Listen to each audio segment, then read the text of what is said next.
Bienvenue dans le quatrième exercice. Donc ce coup-ci, c'est le dernier exercice, c'est sur le parc automobile. Le parc automobile d'une société se compose de 1000 véhicules. Une étude de qualité menée par ces véhicules fournit la conclusion suivante. Il y a des problèmes sur ces véhicules, problème de freinage et problème d'éclairage.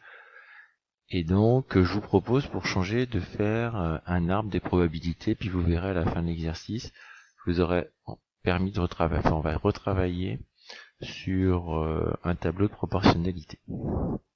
Donc dans un premier temps, on a 1000 voitures, on se dit mais où est-ce que je vais mettre cette information dans un arbre de proba?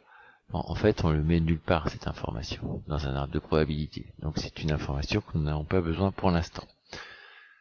Qu'est-ce que l'on dit? On va lire. Si l'on choisit un véhicule au hasard, la probabilité qu'il représente un défaut de freinage est de 0,67. Freinage, c'est ici. Éclairage, c'est ici. F pour frein, E pour éclairage. Donc 0,67. Je vous rappelle que pour les arbres, la somme des branches doit donner au nœud 1. 0,67 plus 0,33, ça fait bien 1. Lorsque l'on choisit au hasard un véhicule dans le parc des voitures présentant un défaut de freinage, donc quand je suis ce chemin-là, la probabilité qu'il présente un défaut d'éclairage est de 48%. Donc quand je suis sur ce chemin-là, j'ai 48% de chance que l'éclairage soit défectueux. Pareil, somme des deux branches doit être égale à 1, 0,48 plus 0,52, ça fait 1. Et parmi les voitures n'ayant pas de problème de freinage, voilà, celle-ci, la probabilité qu'une voiture présente un défaut d'éclairage est de 25%, 0,25. La somme des deux fait bien 1. Qu'est-ce que j'ai comme information? En fait, quand je suis en bout de ligne, le bout de ligne est très simple et très pratique pour les arbres. Pour trouver l'intersection, j'ai simplement à faire première branche fois deuxième branche. En fait, je suis tout mon chemin et à chaque fois que j'arrive à un nœud, je vais le transformer par un fois. Donc ici, j'ai P de F fois P de E, sachant que je suis passé par F. L'intersection, c'est bien ça. P de E inter F, c'est P de F fois P de E, sachant que je suis passé par F.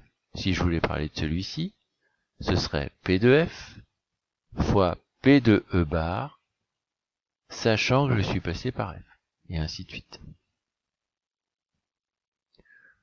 Avec ça, j'ai toutes les informations, et vous allez voir, on va le refaire aussi avec un tableau de probabilité. Donc, première question, calculer la probabilité de choisir au hasard un véhicule ne présentant pas de défaut. Ne présentant pas de défaut d'éclairage, pas de défaut de frein, pas de défaut d'éclairage, donc il faut que je suive ce chemin-là. En suivant ce chemin-là, en fait, j'ai pas de défaut d'éclairage et je n'ai pas de défaut de frein. Ce qui veut dire que j'ai 0,33 fois 0,75, je me retrouve à 0,248.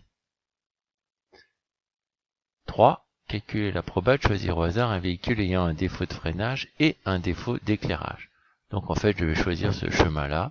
Même chose que tout à l'heure, 0,67 fois 0,48, 0,322. 32% de chance qu'il ait un défaut de freinage et d'éclairage. On poursuit. Probabilité de choisir au hasard un véhicule ne présentant qu'un seul défaut. Donc s'il a un seul défaut, il a soit un défaut de freinage, soit un défaut d'éclairage. Donc s'il a un défaut de freinage, je vais suivre ce chemin-là. Et s'il a un défaut d'éclairage, et uniquement un défaut d'éclairage, je vais suivre ce chemin-là. Donc je vais faire la somme des deux. 0,67 fois 0,52 plus 0,33 fois 0,25. Et si je veux calculer le défaut d'éclairage, vous voyez que je n'ai pas au niveau du texte, j'ai le défaut de freinage, 0,67, et je n'ai pas le défaut d'éclairage en information. Avec toutes les informations que j'ai, c'est facile. Je vais prendre tous les chemins où le défaut d'éclairage apparaît. Voilà mon premier chemin, pas celui-ci, et voilà mon deuxième chemin. Et je vais faire la somme des deux. P de E, c'est P de E inter F, celui-ci, et c'est P de E inter F bar. 0,322, je l'ai calculé juste avant. Et puis le dernier, 0,33 fois 0,25, je me retrouve avec 0,405. L'union. Alors l'union, en fait, si je fais un arbre, ou si je fais un tableau de probabilité, l'union, je ne le trouve pas comme ça, je le trouvais à chaque fois avec des formules. L'union, qu'est-ce que c'est? C'est P2 plus P2F moins P2E inter F. Je vous rappelle, c'est le OU, l'union. Il faut que ça appartienne à E ou à F. Si j'écris P2E plus P2F, en fait, je vais compter deux fois l'intersection. C'est ce qu'on avait vu en cours. Donc je suis obligé de l'enlever une fois, ce qui me fait P2E plus P2F. Je les ai juste calculés avant. Et P2E inter F, même chose, je me retrouve avec 0,827. Non, je peux faire autrement.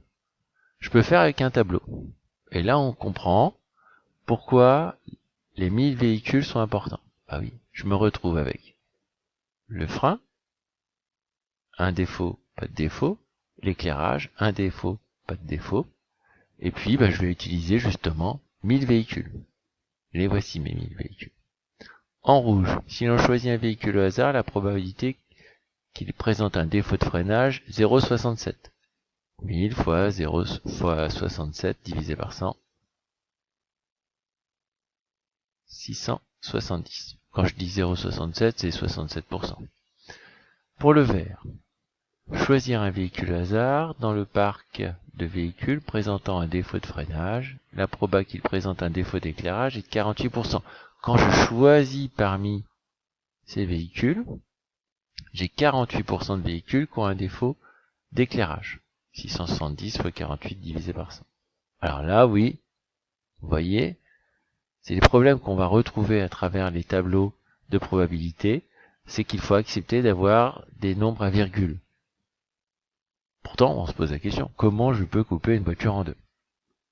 On n'a pas ce problème avec l'arme, mais on a ce problème avec les tableaux de probabilité, où là, il faut accepter de couper des véhicules en deux ou d'autres choses en plusieurs morceaux.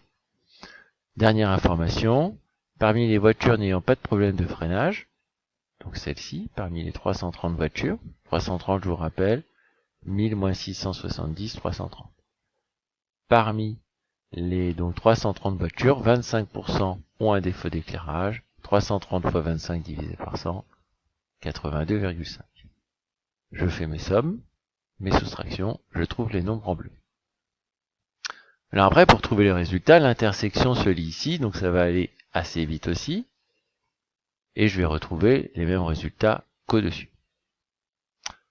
Voilà, je vous souhaite une bonne semaine de confinement, et je vous dis à bientôt au retour des vacances, où je corrigerai les 4 prochains exercices de la fiche.